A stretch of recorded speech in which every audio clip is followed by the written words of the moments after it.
নমস্কার। প্রশ্ন উঠে যাচ্ছে, আদৌ কি পশ্চিমবঙ্গের রাজনীতিতে তার কোনো গুরুত্ব আছে?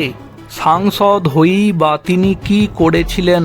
আবার অনেকে কটাক্ষ করে বলছেন, তাহলে কি তৃণমূলের থেকে কোনো টাকা ইনকাম করতে পারা গেল না বলেই তিনি তৃণমূল ছেড়ে দিতে বাধ্য হচ্ছেন? তৃণমূল ছেড়ে দিয়ে ফের কংগ্রেসে ফিরতে চলেছেন প্রাক্তন রাষ্ট্রপতি প্রণব মুখোপাধ্যায়ের পুত্র অভিজিৎ মুখোপাধ্যায়।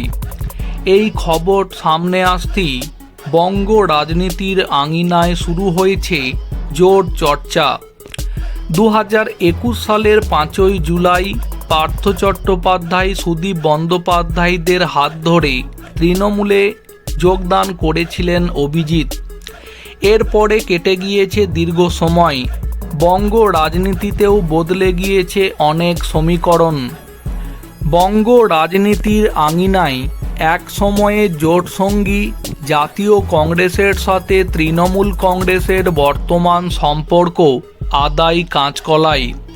রোজই নানা ইস্যুতে ঘাসফুল শিবিরের বিরুদ্ধে তোপ দেগে চলেছেন অধীর চৌধুরী, শুভঙ্কর সরকারের মতো হেভিওয়েট নেতারা। অন্যদিকে বছর ঘুরলেই আবারও আসতে চলেছে বিধানসভার ভোট। তার আগে প্রণব পুত্রের ঘরে ফেরা বিশেষভাবে তাৎপর্যপূর্ণ বলেই রাজনৈতিক বিশ্লেষকদের একটা মহল মনে করছেন।